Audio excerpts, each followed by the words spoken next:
Hello fellow model train fans, welcome to my modern HO scale layout. I'm Per Laursen, owner and builder of this Union Pacific layout set in East Central Texas in this current era. This 2020 presentation is a follow-up and a combination of the 2015 presentation and the 2018 update with some new information now that the layout is finished. The idea behind this layout is to have a train watcher's layout where you can see many different trains go by in different scenes of countryside, small towns, bigger cities, and it looks as realistic as possible. In order to have ample room for scenery, it's a simple track plan. It's a single track railroad with 2 passing sidings, an active diamond, and a small yard, and a few line-side industries to serve. So there's some switching to do when you're in the mood for that, but the majority of the traffic is through freights. It's a Union Pacific track where the BNSF track is right, and 2 subdivisions are former SP and former MKT. I'll walk you through the track plan and the staging yards and the DCC system and the staging automation, and we'll end up with a video tour of the scenery. So let's get started. The layout is along the wall with 2 peninsulas, and it's 44 feet from here to here, and it's 27 on the widest spot here from here to here. Underneath the visible layout there's a layer of stagings. Here on this picture is staging 1, which is the main staging. Has 16 tracks across, so that's 14 parking tracks and 2 through tracks, so you can go either way around the reverse loop, which is up here, and double track coming out here and a crossover, and the main line comes out in the visible layout here. This is the Fort Worth sub, and another line comes up here, still hidden this way, and comes out visible on the layout up here. That's the Austin sub. The Fort Worth sub comes out here under a highway overpass and runs up through the small town of Gladewater, Texas, and outside of Gladewater it crosses over the Austin sub, goes past the ADM elevator complex, and comes up here to Waycross, which has an active crossing. And this is the beginning of Waycross siding, and here's Waycross Yard. The town of Waycross here, that's the biggest city on the layout, industrial spur, and here we leave Waycross, come out along the long Lonesome Texas Highway, which is a long stretch of straight track, so you can see a whole train straight without it curving in any of the ends. Then we come down here through the small town of Clifton, Texas. And here the siding begins, which is Coleman siding. And here in the middle of Coleman siding is Coleman Transloading Facility. And then we continue out of Coleman siding, comes up through Livingston, Texas, across the Trinity River Bridge, through a wooded area in the middle of nowhere, and here's the Smithfield Junction. And from here, the main line towards Houston runs under the highway, and the branch line comes down here. That's the Freeport sub, and that goes through Lagrange, Texas, which has some street running, curves around in the what's going to be oil fields, and goes away through the backdrop.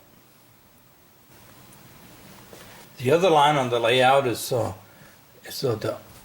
Austin sub, coming out here through the backdrop, crosses under the 4-road sub, and they run counter-parallel on each side of the road up to the junction, to Waycross Junction.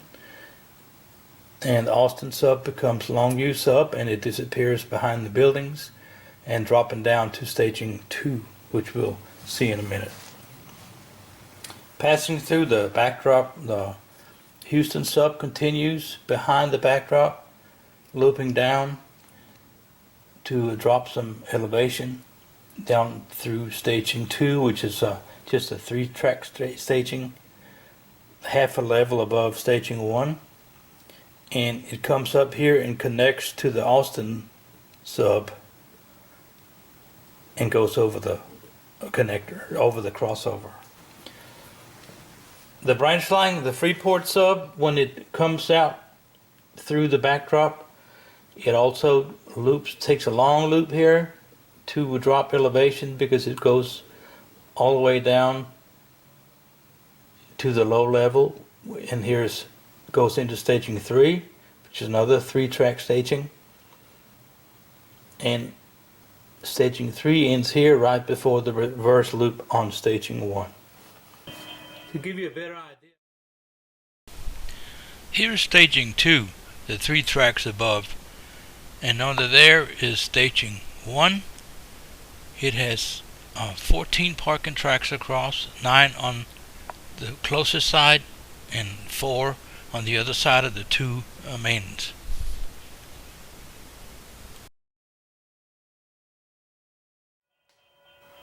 And here I crawl under the layout to show you the other end of the staging 1. I'm sitting in the middle of the reverse loop, and staging 1 connects to staging 3 over here. The little 3 tracks, these tracks are a little shorter than the rest of the staging, and it's only for locals going up and down the Freeport sub. And you can get a glimpse of staging 2 there on the upper level you see down far back. 2 years ago, I had to add some extra staging space.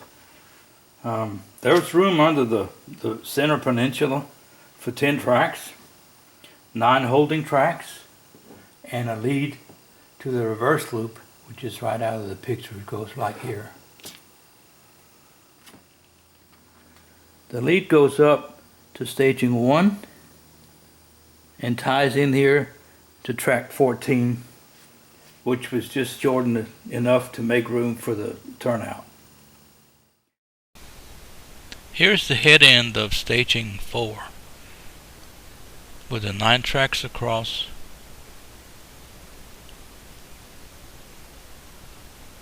And here's a shot from the side. And down the other end is the entrance end here, where the track goes around the reverse loop, and here's the entrance. This is the main staging control panel.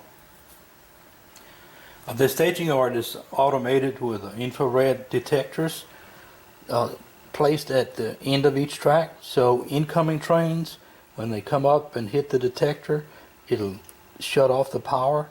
That'll stop the train and kill the sound.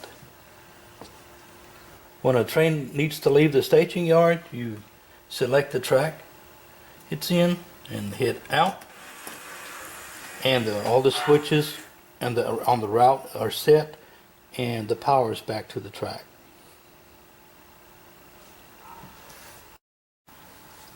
This route automation is made with a Lens tower cab LW100, which unfortunately they discontinued 12 to 15 years ago, but still working, and I hope it keeps on doing that for a good long while.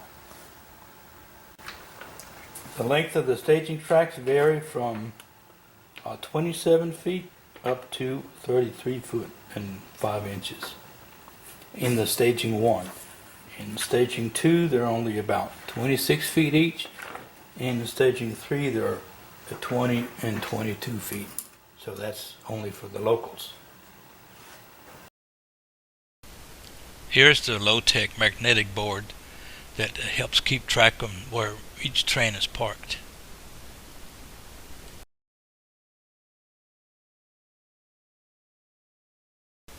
And here's the control panel for staging 4 and the magnetic board for staging 4 as well. The electrical cabinet holds all the controls for the staging automation, the DCC system, and all the other power supplies for the whole layout.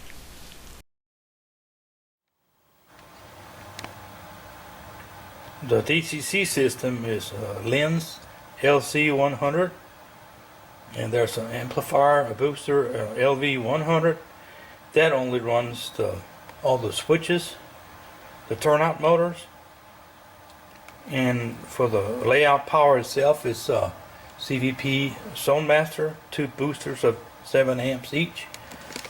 And then there's a CVP Zoneshare, a breaker, automatic breaker system. The reverse loops are controlled by a dual frog user from a Tam Valley Depot. These electronic reversers have proved to be the best functioning I ever tried. Speaking of frog users, all turnouts are equipped with those.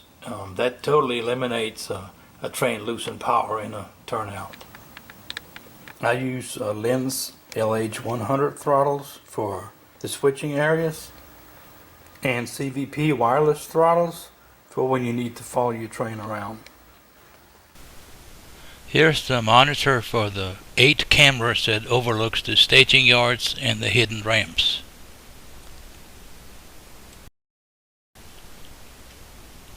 So this is the entrance to the train room. We'll just take a walk and get an overview of the aisles. This is Lagrange aisle. Here's the transloading facility. Coming up to Waycross Junction.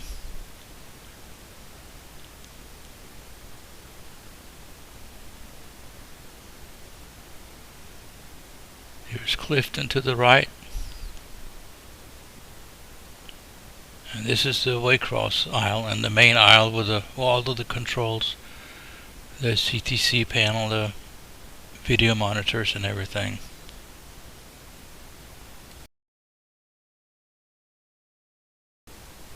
We will start the layout walkthrough here where the main line comes out from staging.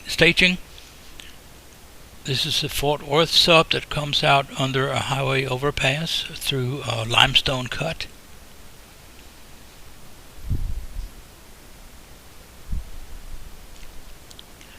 The railroad runs parallel to the road into the town of Gladewater. We're coming up to right here. The real town of Gladewater is located on UP's line from between Shreveport, Louisiana, and Dallas, and it's located a little bit west of Longview. The real Gladewater has the track going straight through town, but had to make it a curve to make it fit this model.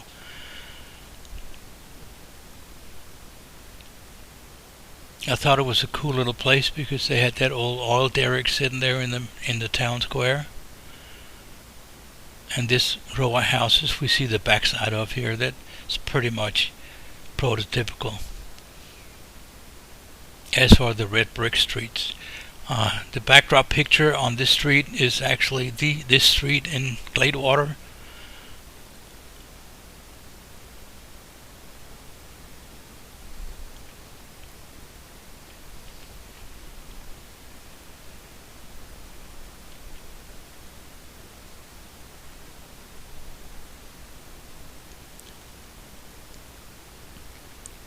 Yeah, this row of buildings is pretty much how it looks there. On this side, I couldn't model it very close to reality, so just to give an idea of the town layout. Here the Austin sub comes out through the backdrop and ducks under the Fort Worth sub, and the two lines will go parallel on each side of the highway up to Waycross. Notice the PTC antenna mast right there,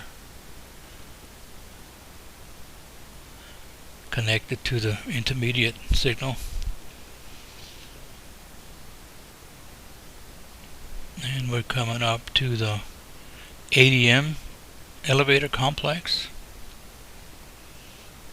The yellow contraption there over the cars is the fall protection for the people working on top of the hopper cars.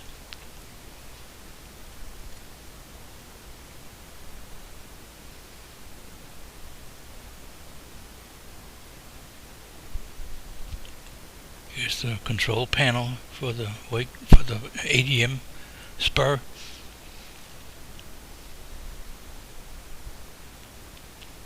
All the switches on the main line are locked, so you have to unlock them with a key, which also sends a signal to the CTC system that the track is occupied in that block. We're coming into Waycross. This is the west end of town. This is West End Office Park with the building there with the mirror glass. And here's Waycross Junction.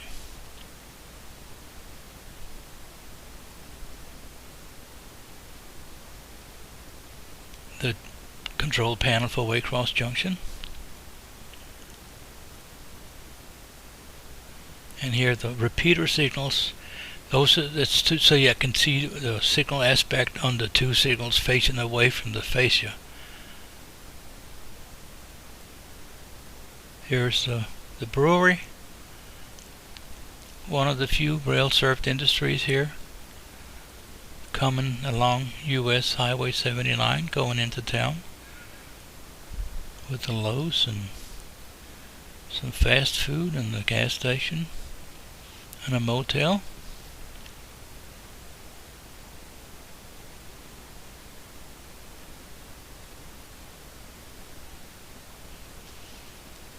The horizontal traffic light there is scratch built from evergreen tubes.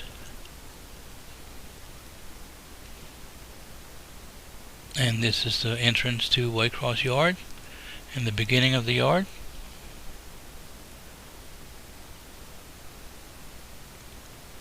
It's a small yard that has a BNSF and a UP local. Each drop off some cars and they're distributed to the industries, to the brewery, to the ADM, and we'll come down to see another tool factory and the other end of town, and then most of it goes to Coleman Transloading Facility a ways outside of town.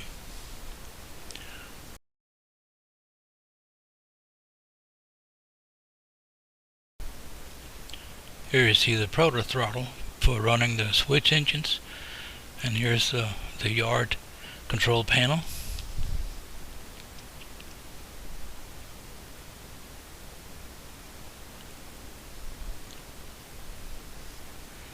Waycross is an Amtrak stop for the Texas Eagle. And this road underpass, is modeled after the one in Longview, Texas.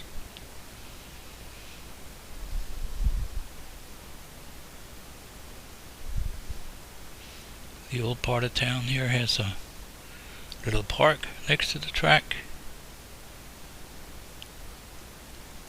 Coming up to some more fast food places and the strip mall in the east end of town.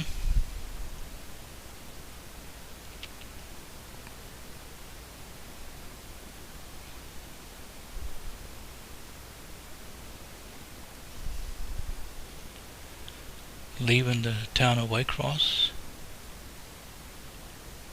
the track goes under the highway behind a Peterson tool, which is another rail served industry here on the layout, past an old abandoned grain elevator, and there used to be a branch line connecting here, but it's long gone. And then we follow the track along the long lonesome Texas highway. It's a long straight stretch of track. It's about 25 feet straight, so you can see most trains in the full length straight without it bending in either end.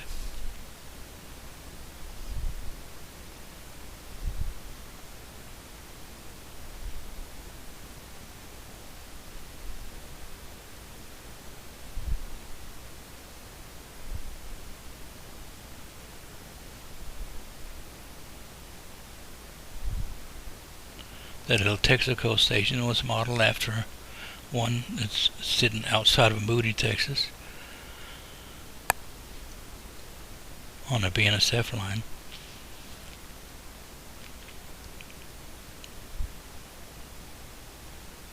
And the railroad goes over the state highway, and we're coming up to the small town of Clifton. And that backdrop picture there is the actual street in Clifton, Texas. The town of Clifton sits on a BNSF line, though in the real world. It's located a little ways north of Temple.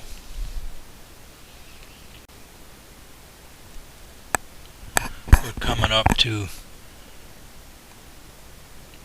Coleman Transloading Facility here after the overpass. It's named after my good friend Garth Coleman, who came up with the idea to make a transloading facility, because that would allow us to handle the most different types of cars possible. So you can find any type of car here. There's sand loads, there's plastic, there's chemicals and tank cars. There's box cars with wine and cement and plywood and whatever. And there's a little lumber yard here at the other end for unloading the lumber cars.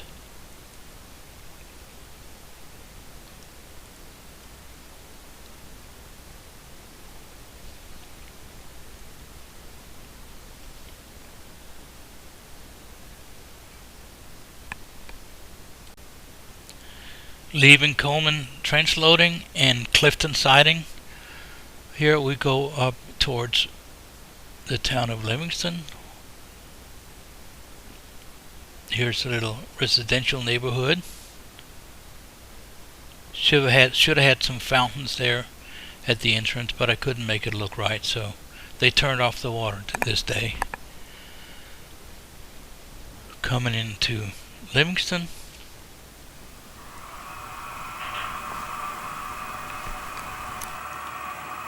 Here's the fire station in Livingston. That is as close to the real thing as I could make it. Of course, I had to make a couple of things a little smaller to fit the footprint, but it's pretty much the one that's in Livingston.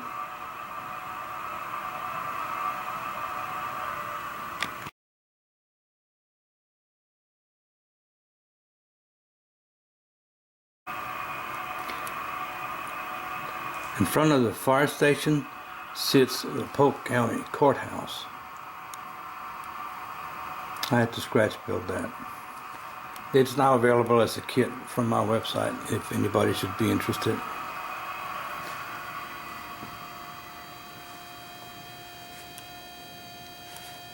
This is US 190, and the reason why I modeled Livingston here is because I thought it was cool the way the railroad comes through town. It comes here, cuts off a corner of the courthouse lot and crosses the highway almost in the middle of a street intersection too. And then it snakes its way down between the buildings. It's very close between the buildings. So I thought that was pretty cool to model. I had to scratch build the buildings around here to make the scene look right.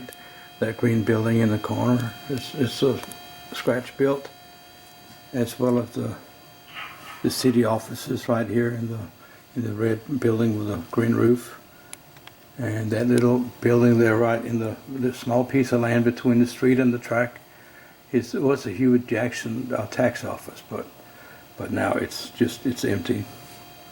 And this row of stores here is scratch built. The traffic light is also scratch built from evergreen tubes.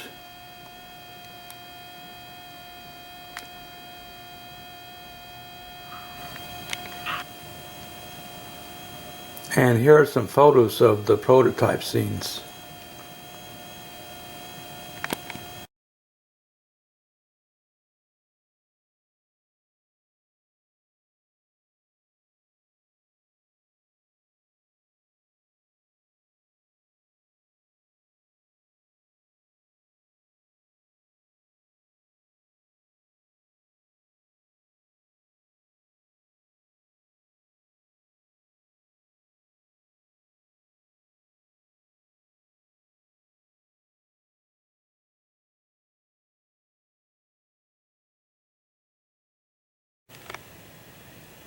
Here's the first aid bank. It's also available as a kit. It has some mirror glass on the top floor, parking underneath it.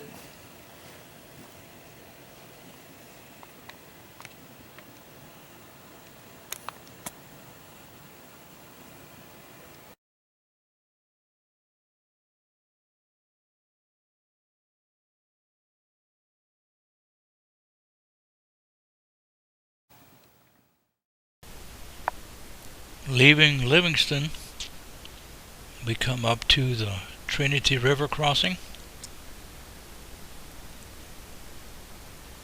It's kind of little swampy river there. Has some cypress trees in it, even an alligator.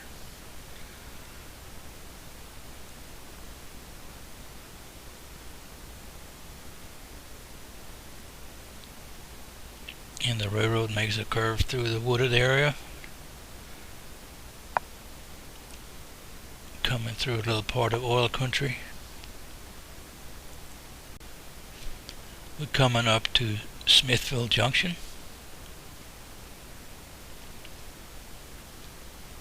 Here's some signal maintainers gathered.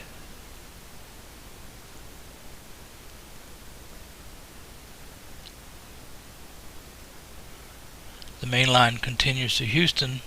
It's going under the highway there on the underpass. It goes through the backdrop and back to staging. The line in front of us is the Freeport sub. It goes down through the small town of Lagrange. That's a branch line with a smaller track.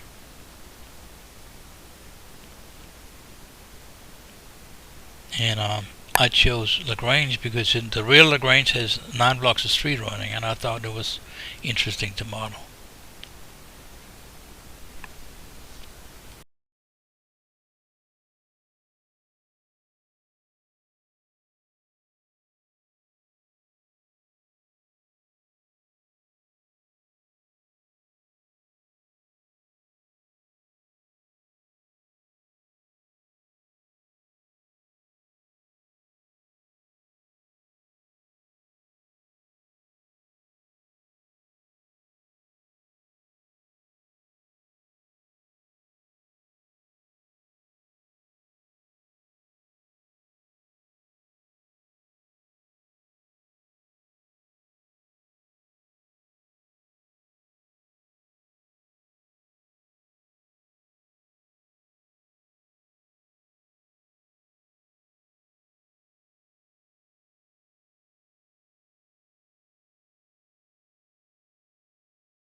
So here's the model town of Lagrange, Texas.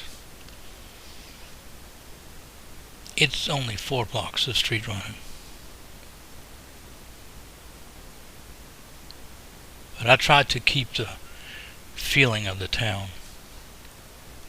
I didn't have room enough to make it an exact model, but the depot is exactly what is sitting there. And the courthouse square, the backdrop picture right here on this street, is actually that street in Lagrange.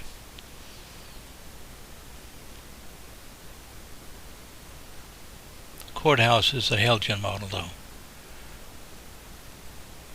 so that's not an exact replica. Leaving Lagrange, going under the U.S. highway here.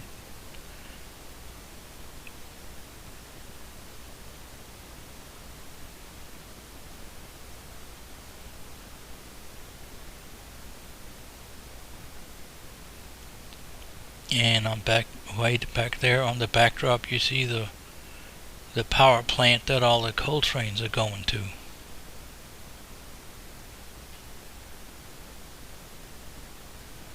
It goes under the highway and back to staging.